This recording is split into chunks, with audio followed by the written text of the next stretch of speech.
Hello friend, स्वागत है आपका अपने चैनल लास्ट क्लास में। आज की इस वीडियो में विज्ञान के काफ़ी महत्वपूर्ण 50 ऑब्जेक्टिव प्रश्न हम आपको बताएंगे जो आपके फाइनल बोर्ड परीक्षा के लिए काफ़ी महत्वपूर्ण रहेगा।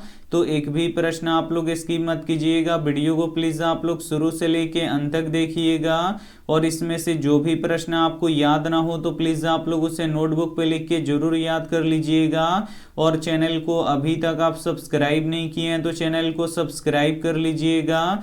और सब्सक्राइब करने के बाद एक बेल आइकन आता है तो बेल आइकन को दबा के ऑल पे कर लीजिएगा, ताकि जब भी लाइव क्लास हो तो आपके पास नोटिफिकेशन पहुंचता रहे। तो आइए शुरू करते हैं पहले नंबर प्रश्न से। तो पहला नंबर प्रश्न है कि वायुमंडल का कितना प्रतिशत भाग नाइट्रोजन गैस है। ए ऑप्शन है 78%, बी ऑप्शन है 70%, सी ऑप्शन है 75%, डी ऑप्शन है 90%। तो यहाँ पे आपको बताना है कि वायुमंडल का कितना प्रतिशत भाग नाइट्रोजन गैस है। तो 78% है, इसे आपको याद रखना है। यहाँ पे ए वाला ऑप्शन बिल्कुल ही सही हो जाएगा।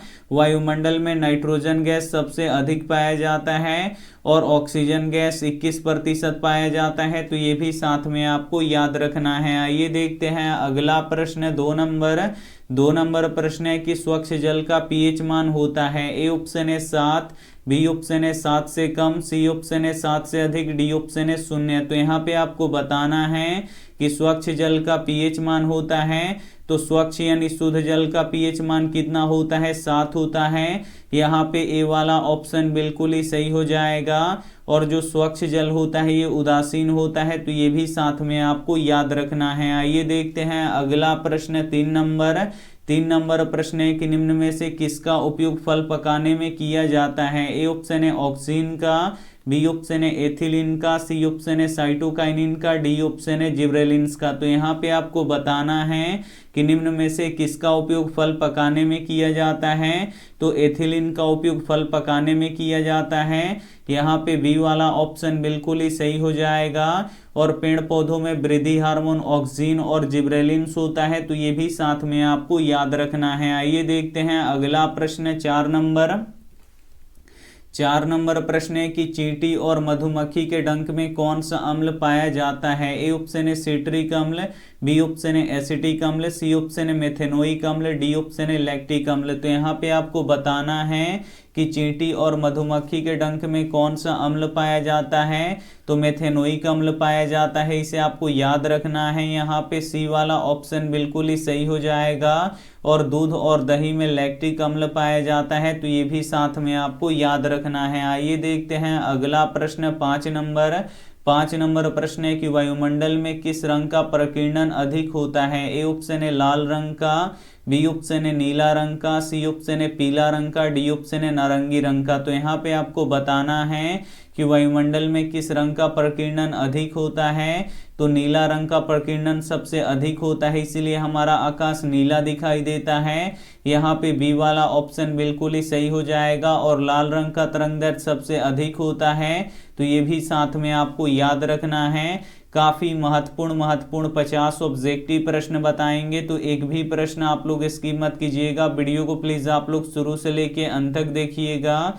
और वीडियो को अभी तक आप लाइक नहीं किए तो प्लीज़ आप लोग वीडियो को लाइक भी कर दीजिएगा। आइए देखते हैं अगला प्रश्न। 6 नंबर प्रश्न है कि अंकुंचन गति किस पौधे में होता है। ए ऑप्शन है मटर के पौधे में, बी ऑप्शन है छुई मुई के पौधे में, सी ऑप्शन है शैवाल में, डी ऑप्शन है गुलाब में। तो यहाँ पे आपको बताना है कि अनुकुंचन गति किस पौधे में होता है। तो छुई मुई के पौधे में होता है, इसे आपको याद रखना है। यहाँ पे बी वाला ऑप्शन बिल्कुल ही सही हो जाएगा। आइए देखते हैं अगला प्रश्न। 7 नंबर प्रश्न है कि मनुष्यों में चीनी के पाचन में कौन सा हार्मोन सहायक होता है। ए ऑप्शन है इंसुलिन, बी ऑप्शन है एंजाइम, सी ऑप्शन है एथिलीन, डी ऑप्शन है एब्सिसिक। तो यहाँ पे आपको बताना है कि मनुष्यों में चीनी के पाचन में कौन सा हार्मोन सहायक होता है।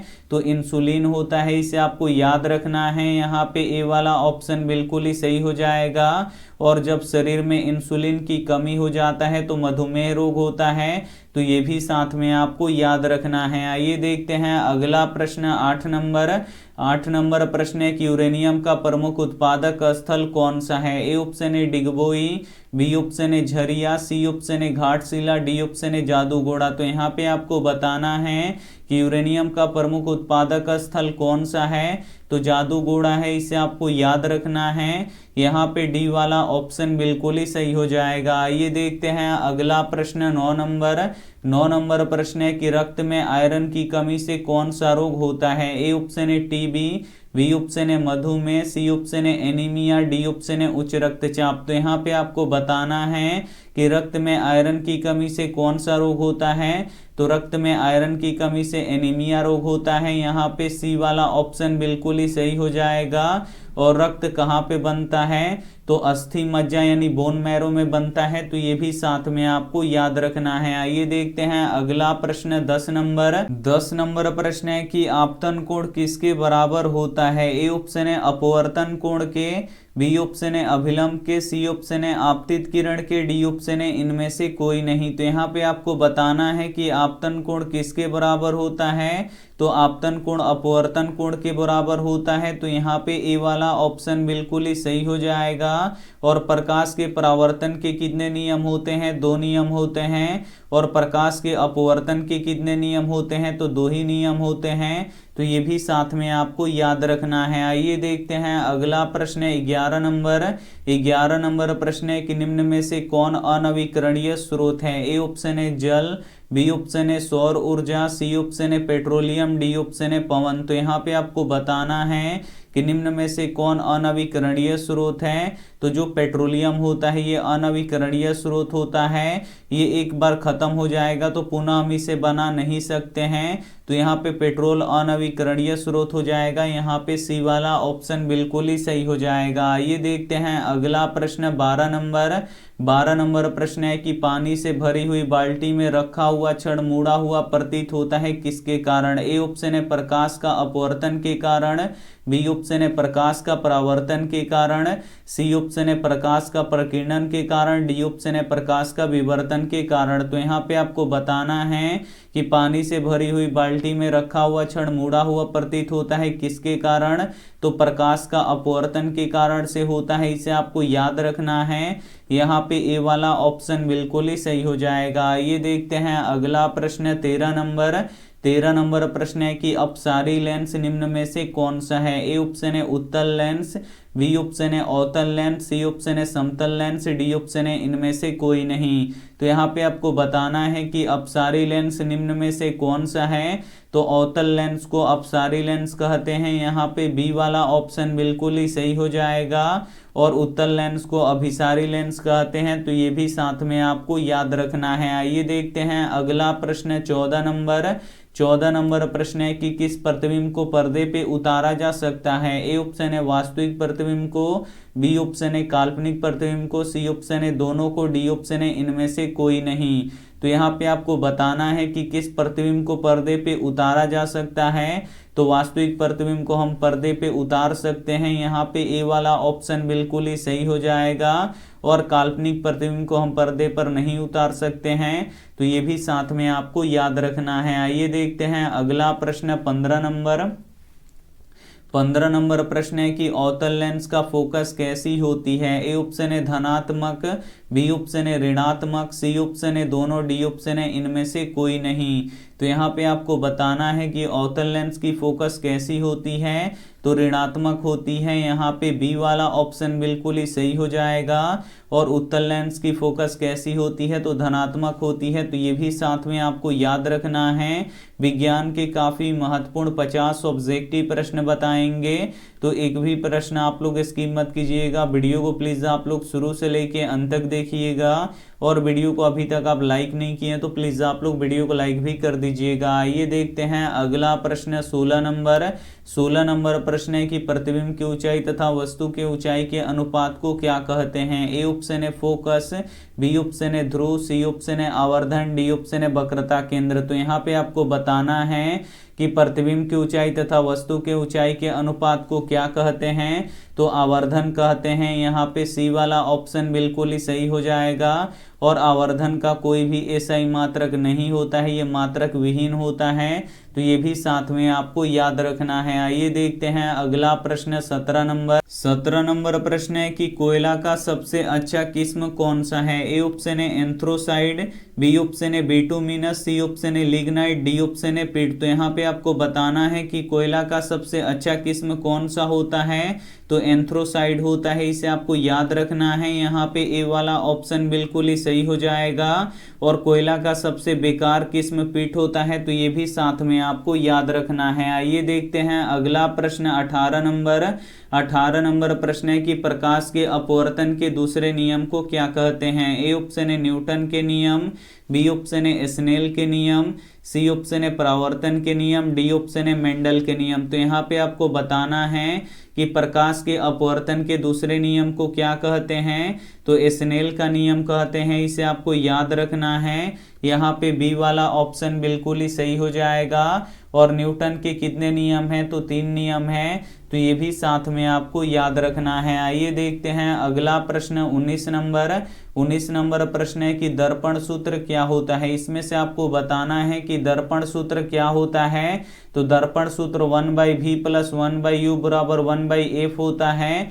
तो यहाँ पे ए वाला ऑप्शन बिल्कुल ही सही हो जाएगा। आइए देखते हैं अगला प्रश्न 20 नंबर प्रश्न है कि मानव नेत्र में कौन सा लेंस होता है। ए ऑप्शन है उत्तल लेंस, बी ऑप्शन है अवतल लेंस, सी ऑप्शन है बेलनाकार लेंस, डी ऑप्शन है समतल लेंस। तो यहाँ पे आपको बताना है कि मानव नेत्र में कौन सा लेंस होता है, तो उत्तल लेंस होता है, इसे आपको याद रखना है। यहाँ पे ए वाला ऑप्शन बिल्कुल ही सही हो जाएगा। और मानव के किस भाग पर किसी वस्तु का प्रतिबिंब बनता है, तो रेटिना पर बनता है, तो ये भी साथ में आपको याद रखना है। आइए देखते हैं अगला प्रश्न 21 नंबर प्रश्न है कि प्रकाश किसी वस्तु से टकराकर लौटने की प्रक्रिया को क्या कहते हैं। काफी महत्वपूर्ण प्रश्न है। ए ऑप्शन है प्रकाश का अपवर्तन, बी ऑप्शन है प्रकाश का परावर्तन, सी ऑप्शन है प्रकाश का सीधी रेखा में गमन करना, डी ऑप्शन है प्रकाश का मुड़ना। तो यहाँ पे आपको बताना है कि प्रकाश किसी वस्तु से टकराकर लौटने की प्रक्रिया को क्या कहते हैं, तो प्रकाश का परावर्तन कहते हैं। और प्रकाश के परावर्तन के कितने नियम होते हैं, 2 नियम होते हैं, तो ये भी साथ में आपको याद रखना है। आइए देखते हैं अगला प्रश्न 22 नंबर प्रश्न है कि सोडियम का परमाणु संख्या कितना होता है। ए ऑप्शन है 12, बी ऑप्शन है 11, सी ऑप्शन है 16, डी ऑप्शन है 10। तो यहाँ पे आपको बताना है कि सोडियम का परमाणु संख्या कितना होता है, तो सोडियम का परमाणु संख्या 11 होता है। यहाँ पे बी वाला ऑप्शन बिल्कुल ही सही हो जाएगा। और सोडियम को हम केरोसिन तेल में डुबा के रखते हैं, तो ये भी साथ में आपको याद रखना है। आइए देखते हैं अगला प्रश्न 23 नंबर प्रश्न है कि जेम्स वाट ने किस यंत्र का आविष्कार किया था। ए ऑप्शन है टेलीविजन का, बी ऑप्शन है सेफ्टी लैंप का, सी ऑप्शन है वाष्प इंजन का, डी ऑप्शन है जहाज का। तो यहाँ पे आपको बताना है कि जेम्स वाट ने किस यंत्र का आविष्कार किया था, तो वाष्प इंजन का आविष्कार किया था, इसे आपको याद रखना है। यहाँ पे सी वाला ऑप्शन बिल्कुल ही सही हो जाएगा। और सेफ्टी लैंप के आविष्कार किसने किया था, तो हेम्फ्री डेवी ने किया था, तो ये भी साथ में आपको याद रखना है। आइए देखते हैं अगला प्रश्न 24 नंबर प्रश्न है कि लिटमस पत्र किससे प्राप्त होता है। ए ऑप्शन है जूट से, बी ऑप्शन है शीशम से, सी ऑप्शन है लाइकेन से, डी ऑप्शन है बरगद से। तो यहाँ पे आपको बताना है कि लिटमस पत्र किससे प्राप्त होता है, तो जो लिटमस पत्र होता है ये लाइकेन से प्राप्त होता है, इसे आपको याद रखना है। यहाँ पे सी वाला ऑप्शन बिल्कुल ही सही हो जाएगा। और लिटमस पत्र का उपयोग हम कहाँ पे करते हैं, तो अम्ल और क्षार के परिरक्षण में करते हैं, तो ये भी साथ में आपको याद रखना है। आइए देखते हैं अगला प्रश्न 25 नंबर प्रश्न है कि भारत का सबसे बड़ा लौह उत्पादक राज्य कौन सा है। ए ऑप्शन है कर्नाटक, बी ऑप्शन है गोवा, सी ऑप्शन है उड़ीसा, डी ऑप्शन है झारखंड। तो यहाँ पे आपको बताना है कि भारत का सबसे बड़ा लौह उत्पादक राज्य कौन सा है, तो कर्नाटक है, इसे आपको याद रखना है। यहाँ पे ए वाला ऑप्शन बिल्कुल ही सही हो जाएगा। और कोयला किस राज्य में सबसे अधिक होता है, तो झारखंड राज्य में सबसे अधिक होता है, तो ये भी साथ में आपको याद रखना है। आइए देखते हैं अगला प्रश्न 26 26 नंबर प्रश्न है कि सूर्य के प्रकाश से कौन सा विटामिन मिलता है। ए ऑप्शन है विटामिन ए, बी ऑप्शन है विटामिन सी ऑप्शन है विटामिन डी ऑप्शन है विटामिन ई। तो यहाँ पे आपको बताना है कि सूर्य के प्रकाश से कौन सा विटामिन मिलता है। तो सूर्य के प्रकाश से विटामिन डी मिलता है, इसे आपको याद रखना है। यहाँ पे सी वाला ऑप्शन बिल्कुल ही सही हो जाएगा। ये देखते हैं अगला प्रश्न 27 नंबर प्रश्न है कि रक्त लाल किस कारण से दिखाई देता है। ए ऑप्शन है प्लेटलेट्स के कारण से, बी ऑप्शन है हीमोग्लोबिन के कारण से, सी ऑप्शन है WBC के कारण से, डी ऑप्शन है थ्रोम्बोसाइट के कारण से। तो यहाँ पे आपको बताना है कि रक्त लाल किस कारण से दिखाई देता है। तो हीमोग्लोबिन के कारण से दिखाई देता है। यहाँ पे बी वाला ऑप्शन बिल्कुल ही सही हो जाएगा। और ऑक्सीजन का वाहक कौन होता है, तो हीमोग्लोबिन होता है। तो ये भी साथ में आपको याद रखना है। आइए देखते हैं अगला प्रश्न 28 नंबर प्रश्न है कि एलपीजी का मुख्य घटक क्या होता है। ए ऑप्शन है ब्यूटेन, बी ऑप्शन है मीथेन, सी ऑप्शन है पेट्रोल, डी ऑप्शन है प्रोपेन। तो यहाँ पे आपको बताना है कि एलपीजी का मुख्य घटक क्या होता है। तो ब्यूटेन होता है, इसे आपको याद रखना है। यहाँ पे ए वाला ऑप्शन बिल्कुल ही सही हो जाएगा। और सीएनजी का मुख्य घटक क्या होता है, तो मीथेन होता है। तो ये भी साथ में आपको याद रखना है। आइए देखते हैं अगला प्रश्न 29 नंबर प्रश्न है कि रॉकेट में ईंधन के रूप में किसका प्रयोग किया जाता है। ए ऑप्शन है हाइड्रोजन का, बी ऑप्शन है पेट्रोल का, सी ऑप्शन है मीथेन का, डी ऑप्शन है डीजल का। तो यहाँ पे आपको बताना है कि रॉकेट में ईंधन के रूप में किसका प्रयोग करते हैं। तो हाइड्रोजन का प्रयोग करते हैं, इसे आपको याद रखना है। यहाँ पे ए वाला ऑप्शन बिल्कुल ही सही हो जाएगा। ये देखते हैं अगला प्रश्न 30 नंबर प्रश्न है कि दूध से दही बनना कौन सी परिवर्तन है। ए ऑप्शन है भौतिक परिवर्तन, बी ऑप्शन है रासायनिक परिवर्तन, सी ऑप्शन है उदासीन परिवर्तन, डी ऑप्शन है कोई भी परिवर्तन नहीं होता है। तो यहाँ पे आपको बताना है कि दूध से दही बनना कौन सी परिवर्तन है। तो ये रासायनिक परिवर्तन है। यहाँ पे बी वाला ऑप्शन बिल्कुल ही सही हो जाएगा। विज्ञान के काफी महत्वपूर्ण 50 ऑब्जेक्टिव प्रश्न बताएंगे। तो एक भी प्रश्न आप लोग स्किप मत कीजिएगा। वीडियो को प्लीज आप लोग शुरू से लेके अंत तक जरूर देखिएगा। आइए देखते हैं अगला प्रश्न 31 नंबर प्रश्न है कि नमक का रासायनिक नाम क्या होता है। ए ऑप्शन है सोडियम बाइकार्बोनेट, बी ऑप्शन है सोडियम क्लोराइड, सी ऑप्शन है सोडियम ऑक्साइड, डी ऑप्शन है इनमें से कोई नहीं। तो नमक का रासायनिक नाम क्या होता है, तो सोडियम क्लोराइड होता है। यहाँ पे बी वाला ऑप्शन बिल्कुल ही सही हो जाएगा। और खाने वाला सोडा का नाम क्या होता है, तो सोडियम बाइकार्बोनेट होता है। तो ये भी साथ में आपको याद रखना है। आइए देखते हैं अगला प्रश्न 32 नंबर प्रश्न है कि पराबैंगनी किरण के कारण मनुष्यों में कौन सा रोग उत्पन्न होता है। ए ऑप्शन है त्वचा कैंसर, बी ऑप्शन है एड्स, सी ऑप्शन है डेंगू, डी ऑप्शन है मलेरिया। तो यहाँ पे आपको बताना है कि पराबैंगनी किरण के कारण मनुष्यों में कौन सा रोग उत्पन्न होता है। तो त्वचा कैंसर उत्पन्न होता है, इसे आपको याद रखना है। यहाँ पे ए वाला ऑप्शन बिल्कुल ही सही हो जाएगा। और पराबैंगनी किरणों को छानने का कार्य कौन करता है, तो ओजोन परत करता है। तो ये भी साथ में आपको याद रखना है। आइए देखते हैं अगला प्रश्न 33 नंबर प्रश्न है कि परिपथ की सुरक्षा के लिए किस युक्ति का प्रयोग होता है। ए ऑप्शन है विद्युत फ्यूज का, बी ऑप्शन है एमीटर का, सी ऑप्शन है वोल्ट मीटर का, डी ऑप्शन है प्रतिरोध का। तो यहाँ पे आपको बताना है कि परिपथ की सुरक्षा के लिए किस युक्ति का प्रयोग होता है। तो किसका प्रयोग होता है, तो विद्युत फ्यूज का प्रयोग होता है। और जो विद्युत फ्यूज होता है ये विद्युत धारा के ऊष्मीय प्रभाव पे कार्य करता है। तो ये भी साथ में आपको याद रखना है। आइए देखते हैं अगला प्रश्न 34 नंबर प्रश्न है कि भारत में उत्पादित प्रत्यावर्ती धारा की आवृत्ति कितनी होती है। ए ऑप्शन है 50 Hz, बी ऑप्शन है 60 Hz, सी ऑप्शन है 100 Hz, डी ऑप्शन है 80 Hz। तो यहाँ पे आपको बताना है कि भारत में उत्पादित प्रत्यावर्ती धारा की आवृत्ति कितनी होती है। तो 50 हर्ट्ज होती है, इसे आपको याद रखना है। यहाँ पे ए वाला ऑप्शन बिल्कुल ही सही हो जाएगा। आइए देखते हैं अगला प्रश्न 35 नंबर प्रश्न है कि माँ के रुधिर से किसे पोषण मिलता है। ए ऑप्शन है भ्रूण को, बी ऑप्शन है गर्भाशय को, सी ऑप्शन है ग्रीवा को, डी ऑप्शन है शुक्राणु को। तो यहाँ पे आपको बताना है कि माँ के रुधिर से किसे पोषण मिलता है। तो भ्रूण को मिलता है, इसे आपको याद रखना है। यहाँ पे ए वाला ऑप्शन बिल्कुल ही सही हो जाएगा। आइए देखते हैं अगला प्रश्न 36 नंबर।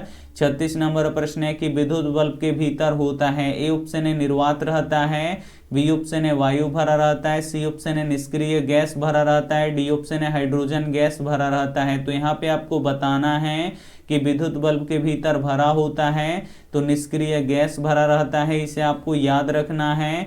यहाँ पे सी वाला ऑप्शन बिल्कुल ही सही हो जाएगा। आइए देखते हैं अगला प्रश्न 37 नंबर। 37 नंबर प्रश्न है कि आवेश के प्रवाह के दर को क्या कहते हैं। ए ऑप्शन है धारा, बी ऑप्शन है प्रतिरोध, सी ऑप्शन है विशिष्ट प्रतिरोध, डी ऑप्शन है चालकता। तो यहाँ पे आपको बताना है कि आवेश के प्रवाह के दर को क्या कहते हैं, तो विद्युत धारा कहते हैं। और विद्युत धारा का एसआई मात्रक क्या होता है, एम्पियर होता है, तो ये भी साथ में आपको याद रखना है। और प्रतिरोध का एसआई मात्रक क्या होता है, ओम होता है। और विशिष्ट प्रतिरोध का एसआई मात्रक क्या होता है, तो ओम मीटर होता है, तो ये भी साथ में आपको याद रखना है। आइए देखते हैं अगला प्रश्न 38 नंबर। 38 नंबर प्रश्न है कि किस गैस के कारण अम्लीय वर्षा होता है। ए ऑप्शन है CO2 के कारण, बी ऑप्शन है SO2 के कारण, सी ऑप्शन है CO के कारण, डी ऑप्शन है Cl के कारण। तो यहाँ पे आपको बताना है कि किस गैस के कारण अम्लीय वर्षा होता है, तो सल्फर डाइऑक्साइड यानी SO2 के कारण से होता है और NO2 के कारण से होता है, तो ये भी साथ में आपको याद रखना है। आइए देखते हैं अगला प्रश्न 39 नंबर। 39 नंबर प्रश्न है कि विद्युत बल्ब का फिलामेंट किसका बना होता है। ए ऑप्शन है तांबे के तार का, बी ऑप्शन है लोहे के तार का, सी ऑप्शन है एल्यूमिनियम के तार का, डी ऑप्शन है टंगस्टन के तार का। तो यहाँ पे आपको बताना है कि विद्युत बल्ब का फिलामेंट किसका बना होता है, तो विद्युत बल्ब का फिलामेंट जो होता है टंगस्टन के तार का बना होता है, इसे आपको याद रखना है। यहाँ पे डी वाला ऑप्शन बिल्कुल ही सही हो जाएगा। आइए देखते हैं अगला प्रश्न 40 नंबर। 40 नंबर प्रश्न है कि ऊष्मा के द्वारा की गई वियोजन अभिक्रिया को क्या कहते हैं। ए ऑप्शन है तापीय वियोजन, बी ऑप्शन है ऊष्मीय वियोजन, सी ऑप्शन है आणविक वियोजन, डी ऑप्शन है इनमें से कोई नहीं। तो यहाँ पे आपको बताना है कि ऊष्मा के द्वारा की गई अभिक्रिया वियोजन अभिक्रिया को क्या कहते हैं, तो ऊष्मीय वियोजन कहते हैं, इसे आपको याद रखना है। यहाँ पे बी वाला ऑप्शन बिल्कुल ही सही हो जाएगा। ये देखते हैं अगला प्रश्न 41 नंबर।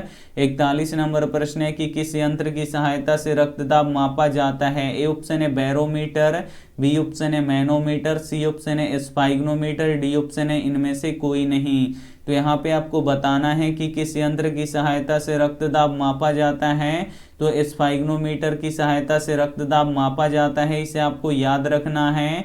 यहाँ पे सी वाला ऑप्शन बिल्कुल ही सही हो जाएगा। आइए देखते हैं अगला प्रश्न 42 नंबर।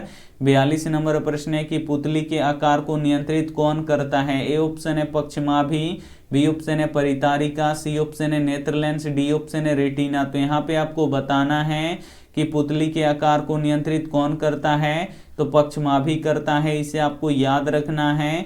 यहाँ पे ए वाला ऑप्शन बिल्कुल ही सही हो जाएगा। आइए देखते हैं अगला प्रश्न 43 नंबर।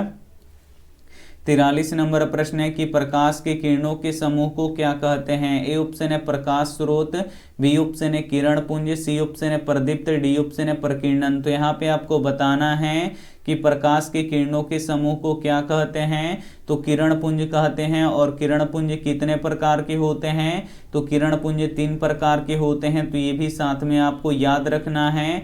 यहाँ पे बी वाला ऑप्शन बिल्कुल ही सही हो जाएगा। ये देखते हैं अगला प्रश्न 44 नंबर। 44 नंबर प्रश्न है कि फॉर्मिक अम्ल का IUPAC नाम क्या है। ए ऑप्शन है मेथेनोइक अम्ल, बी ऑप्शन है एथेनोइक अम्ल, सी ऑप्शन है प्रोपेनोइक अम्ल, डी ऑप्शन है इनमें से कोई नहीं। तो यहाँ पे आपको बताना है कि फॉर्मिक अम्ल का IUPAC नाम क्या है, तो मेथेनोइक अम्ल है, इसे आपको याद रखना है। और फॉर्मिक अम्ल किस में पाया जाता है, तो चींटी और जो मधुमक्खी होती है उसके डंक में पाया जाता है, जिसके कारण दर्द होता है काफ़ी तेज। तो ये जो फॉर्मिक अम्ल होता है इसका IUPAC नाम मेथेनोइक अम्ल होता है। यहाँ पे ए वाला ऑप्शन बिल्कुल ही सही हो जाएगा। आइए देखते हैं अगला प्रश्न 45 नंबर।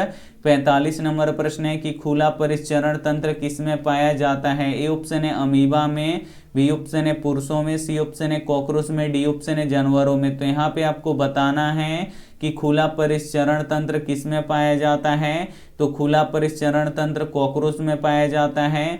यहाँ पे सी वाला ऑप्शन बिल्कुल ही सही हो जाएगा। ये देखते हैं अगला प्रश्न 46 नंबर।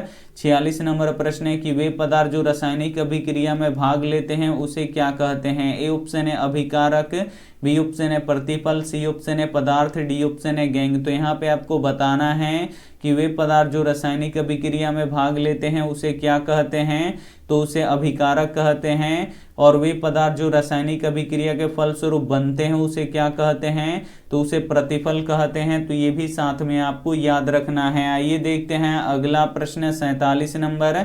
47 नंबर प्रश्न है कि अम्ल भस्म से अभिक्रिया करके लवण तथा जल का निर्माण करता है, तो उस अभिक्रिया को क्या कहते हैं? ए ऑप्शन है संयोजन अभिक्रिया, बी ऑप्शन है वियोजन अभिक्रिया, सी ऑप्शन है उदासीनीकरण अभिक्रिया, डी ऑप्शन है प्रतिस्थापन अभिक्रिया। तो यहाँ पे आपको बताना है कि अम्ल भस्म से अभिक्रिया करके लवण तथा जल का निर्माण करता है, तो उस अभिक्रिया को क्या कहते हैं? तो उदासीनीकरण अभिक्रिया कहते हैं। यहाँ पे सी वाला ऑप्शन बिल्कुल ही सही हो जाएगा। ये देखते हैं अगला प्रश्न 48 नंबर।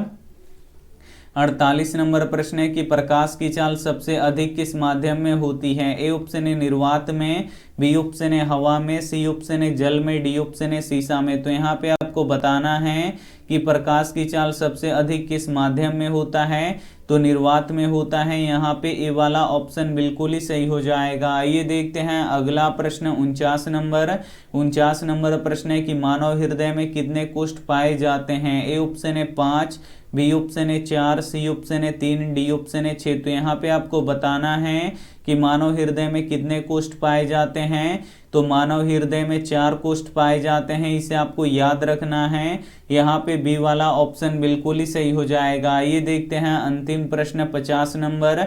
50 नंबर प्रश्न है कि जिन शब्द की प्रस्तावना किसने की थी? ए ऑप्शन है वाटसन ने, बी ऑप्शन है मेंडल ने, सी ऑप्शन है न्यूटन ने, डी ऑप्शन है जोहानसन ने। तो यहाँ पे आपको बताना है कि जिन शब्द की प्रस्तावना किसने की थी? तो जोहानसन ने किया था। इसे आपको याद रखना है। यहाँ पे डी वाला ऑप्शन बिल्कुल ही सही हो जाएगा। विज्ञान के काफ़ी महत्वपूर्ण 50 ऑब्जेक्टिव प्रश्न हम आपको बता चुके हैं, और ये जो 50 ऑब्जेक्टिव प्रश्न है ये आपके फाइनल बोर्ड परीक्षा के लिए काफ़ी महत्वपूर्ण है। तो इसमें से जो भी प्रश्न आपको याद ना हो तो प्लीज़ आप लोग उसे नोटबुक पे लिख के जरूर याद कर लीजिएगा। और ये रहा आपके लिए होमवर्क प्रश्न। इसका जवाब आपको कमेंट बॉक्स में देना है कि मनुष्यों में गुणसूत्रों की संख्या कितना होता है? ए ऑप्शन है 46, बी ऑप्शन है 23, सी ऑप्शन है 21, डी ऑप्शन है 20। तो यहाँ पे गुणसूत्रों की संख्या पूछा है। तो जो भी ऑप्शन आपको सही लगे हमें कमेंट करके जरूर बताइएगा। वीडियो को लाइक नहीं किए तो प्लीज़ आप लोग वीडियो को लाइक कीजिए, अपने दोस्तों के पास इस वीडियो को जरूर शेयर कीजिए। चैनल को सब्सक्राइब नहीं किए तो चैनल को सब्सक्राइब कीजिए। Thank you for watching. मिलते हैं अगले वीडियो में। और 6 बजे से विज्ञान का टेस्ट होगा, तो आप लोग टेस्ट जाके जरूर दीजिए वेबसाइट पे। Thank you for watching. मिलते हैं अगले वीडियो में। तब तक अपना ध्यान रखिए, मन लगा के पढ़ाई कीजिए। Take care and bye.